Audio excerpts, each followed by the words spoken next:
Radhe Radhe everyone. आज की video में हम जानेंगे कि अनंत चतुर्दशी की पूजा कैसे की जाती है। अनंत चतुर्दशी पर भगवान विष्णु का पूजन किया जाता है और अनंत का धागा बांधा जाता है।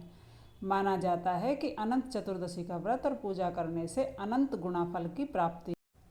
भाद्रपद मास के शुक्ल पक्ष की चतुर्दशी को अनंत चतुर्दशी कहते हैं और इस दिन नमक रहित व्रत किया जाता है। इसमें उदय व्यापनी तिथि ली जाती है और पूर्णिमा का यह संयोग होने से इसका फल और भी ज़्यादा बढ़ जाता है। तो आइए देखते हैं कि कैसे पूजा विधि करते हैं। तो अनंत चतुर्दशी के दिन सुबह सुबह स्नान आदि करने के बाद हम चौकी लगा लेंगे और चौकी पर हम पीले रंग का वस्त्र बिछा लेंगे जिस पर हम भगवान विष्णु का पूजन करेंगे। तो कोशिश करें कि पीले रंग का ही आसन बिछाएं। आप देखिए, पीले रंग का वस्त्र मैंने फूलों का आसन देकर भगवान विष्णु को यहाँ हम विराजमान कर देंगे। अगर आपके पास भगवान विष्णु की फ़ोटो है तो आप फ़ोटो विराजमान कर ले, फ़ोटो नहीं है तो मूर्ति स्वरूप जो भी आपके पास हो भगवान विष्णु का उसे आप विराजमान कर लें। उसके बाद काले तिल से हम अष्टदल कमल बनाएंगे। तो देखिए, भगवान विष्णु के सीधे हाथ की तरफ हम कलश की स्थापना करेंगे। यहाँ पर काले तिल की ढेरी लगाकर मैंने 8 लाइन लगाकर अष्टदल कमल बना लूँगी।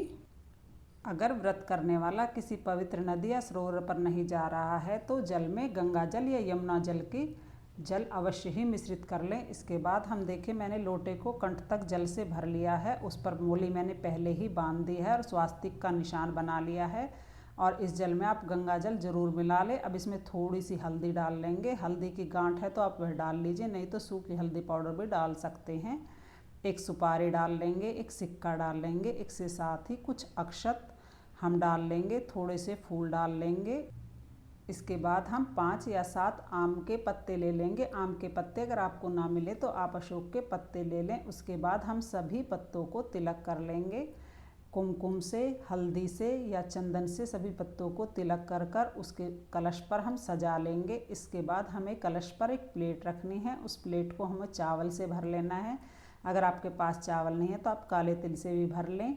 इस प्रकार तिल से मैंने प्लेट को भरकर कलश पर रख दिया है। उसके बाद हम एक दीपक लेंगे। दीपक हमें देसी घी का लेना है, आप चाहे तो तिल के तेल का दीपक भी ले सकते हैं। इस तरह से हम दीप कलश की स्थापना हमारी हो जाती है। इसके साथ ही थोड़े से फूलों का आसन देकर हम गणेश जी को विराजमान कर देंगे। मेरे पास यहाँ भगवान और विष्णु लक्ष्मी जी की फ़ोटो है, मैंने वहाँ विराजमान कर दी है। आप चाहें तो कोई मूर्ति रूप आपके पास हो तो उसको भी आप विराजित कर सकते हैं, जिसमें शेषनाग होना चाहिए। अनंत चतुर्दशी के दिन भगवान के अनंत स्वरूप शेषनाग का पूजन किया जाता है। तो देखिए, अगर आपकी फ़ोटो में शेषनाग है, मेरी फ़ोटो में यहाँ पर शेषनाग है, फिर भी मैंने मिट्टी से शेषनाग बना लिए हैं। मैं इनका पूजन करूँगी। आप चाहें तो आपकी फ़ोटो में विष्णु जी के पास जयनाथ जो शेषनाग की फ़ोटो है उसका भी आप पूजन कर सकते हैं। तो यहाँ पर मैंने सभी की स्थापना कर ली है।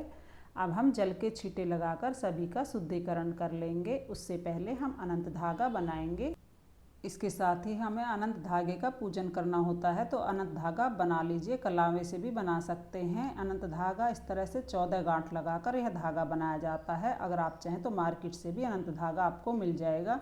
इसका हमें पूजन करना है। पूजन के बाद इसको हमें अपने हाथ पर पहनना है। तो चौकी पर हम यह धागा भी रखेंगे। अब हम सभी का शुद्धिकरण कर लेंगे। सबसे पहले हम गणेश जी का भगवान को छींटे लगाकर शुद्धिकरण कर लेंगे। भगवान विष्णु को, शेषनाग को, लक्ष्मी जी को, सभी को हम शुद्धिकरण करने के बाद सभी को हम तिलक लगाएंगे। इसके साथ ही देखिए, हम सभी को चंदन से तिलक कर देंगे। उसके बाद हम सभी को रोली से भी तिलक करेंगे। तिलक करने के बाद जैसे हम चावल लगाते हैं उसी तरह से हम अक्षत समर्पित करेंगे। फिर हम फूल समर्पित करेंगे, कलावा समर्पित करेंगे। वस्त्र रूपी आप कलावा समर्पित अवश्य करें। अगर आपके पास जनेऊ है तो आप भगवान गणेश और भगवान विष्णु को जनेऊ समर्पित करें। अगर जनेऊ नहीं है तो आप उन्हें वस्त्र रूपी कलावा भी समर्पित कर सकते हैं। फिर सभी को फूल समर्पित करें। हो सके तो माता लक्ष्मी और भगवान गणेश को लाल रंग के फूल समर्पित करें और भगवान विष्णु को पीले रंग के फूल समर्पित करें। तो अगर आप अनंत चतुर्दशी का व्रत भी नहीं कर पाते हैं तो आप अनंत चतुर्दशी का पूजन अवश्य करें, क्योंकि इस दिन भगवान विष्णु का पूजन करने से अनंत गुना फल की प्राप्ति होती है। साथ ही भगवान विष्णु का आशीर्वाद हमें मिलता है। इसके साथ शेषनाग जी को भी हम यहाँ तिलक कर देंगे। उस पर भी हम वस्त्र रूपी कलावा समर्पित करेंगे। शेषनाग का पूजन इस दिन विशेष रूप से किया जाता है और शेषनाग को हम काले तिल समर्पित कर देंगे। अगर आपके पास काले तिल हैं तो बहुत अच्छी बात है, नहीं तो आप सफ़ेद या पीले तिल या चावल भी अर्पित कर सकते हैं। और जब भी आप भगवान विष्णु का पूजन करें तो तुलसी अवश्य समर्पित करें। तो तुलसी मैं भोग के साथ अवश्य ही समर्पित करूँगी, सभी को भोग समर्पित करेंगे। तो देखिए गणेश जी को क्योंकि भोग में तुलसी नहीं चढ़ाई जाती है तो गणेश जी को अलग से मेवे का भोग समर्पित कर देंगे। आप फल, मिठाई, मेवे किसी भी चीज़ का भोग समर्पित कर सकते हैं। भगवान विष्णु को हम तुलसी युक्त भोग समर्पित करेंगे।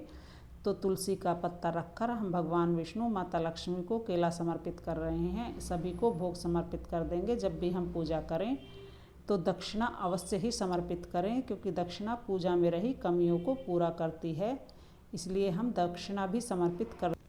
इसके बाद हम भगवान से हाथ जोड़कर भोग ग्रहण करने के लिए प्रार्थना करेंगे। और अब हम अनंत चतुर्दशी के व्रत की कथा सुनेंगे। तो कथा सुनने के लिए हम एक लोटा जल ले लेंगे।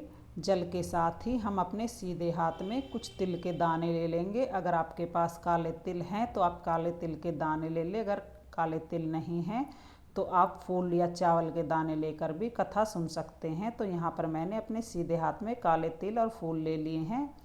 अब मैं अनंत चतुर्दशी व्रत की कथा सुनूंगी। आप चाहे तो कथा किताब से भी पढ़ सकते हैं और आप चाहें तो कथा फ़ोन में भी सुन सकते हैं। कथा सुनने के बाद आपने जो तिल के दाने हाथ में लिए हैं, जो फूल, चावल जो भी आपने हाथ में लिया है, वह भगवान विष्णु, माता लक्ष्मी के सभी के चरणों में समर्पित कर देंगे। अब हम सभी को धूप दीप दिखाएंगे और फिर हम आरती करेंगे।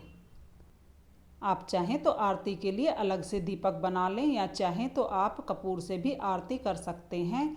कलश का जो दीपक है वह हमें नहीं हिलाना है, क्योंकि कलश का दीपक लक्ष्मी स्वरूपा होता है, उसको हिलाना नहीं होता है। तो यहाँ पर मैं कपूर से आरती कर रही हूँ। सभी की हम प्रेम पूर्वक आरती कर लेंगे। सबसे पहले हम गणेश भगवान की आरती करेंगे, उसके बाद भगवान विष्णु की आरती, माता लक्ष्मी की आरती करेंगे। बहुत ही प्रेम पूर्वक आरती करने के बाद अब हम हाथ जोड़कर भगवान से पूजा में रही कमियों के लिए क्षमा याचना करेंगे और अपनी मनोकामनाओं को पूर्ण करने के लिए प्रार्थना करेंगे। आरती करने के बाद पूजा पूर्ण हो जाएगी और अब हमें अनंत धागा बांधना है। तो जो अनंत धागा हमने चौकी पर रखा है उसको हम उठा लेंगे और अब हम अनंत धागे को उठाकर अपने हाथों में बांधेंगे। पुरुष दाहिने हाथ में अनंत धागे को बांधेंगे और स्त्री अपने बाएं हाथ में अनंत धागे को बांधेगी। अनंत धागे को बांधते समय हम इस मंत्र को पढ़ेंगे। मंत्र है अनंत संसार महासमुद्रे मंत्रान संभ्युत वासुदेव अनंत रूपे विनियोजितात महान अनंत रूपाय नमो नमस्ते। इस मंत्र को मैं डिस्क्रिप्शन में लिख दूंगी, आप वहाँ से देख लीजिएगा। तो देखिए पूजा के बाद हम इस धागे को अपने हाथ में बांध लेंगे। यह धागा बांधना बहुत ही शुभ होता है। धागा बांधने के बाद जो जल को लोटा है वह हम सूर्य देवता को अर्घ दे देंगे और पूजा के बाद जो भी हमने भोग प्रसाद समर्पित किया है उस सभी को हम प्रसाद स्वरूप सभी में बांट देंगे। और जो ये चौकी है यह हमें अगले दिन उठानी है। जब हम चौकी उठाएंगे तो जितने भी फूल पत्ते हैं वह हम किसी गमले में रख दें और जो कलश का जल है वह पौधों में डाल दें और घर में छींट दें। इस तरह हमें चौकी उठानी है। तो अनंत चतुर्दशी की पूजा की बहुत ही सरल विधि है और अनंत गुना फल देने वाली है। और आप भी अनंत चतुर्दशी का व्रत करें और व्रत भी ना कर पाएँ तो अगर आप अनंत चतुर्दशी के दिन भगवान विष्णु का पूजन अवश्य करें।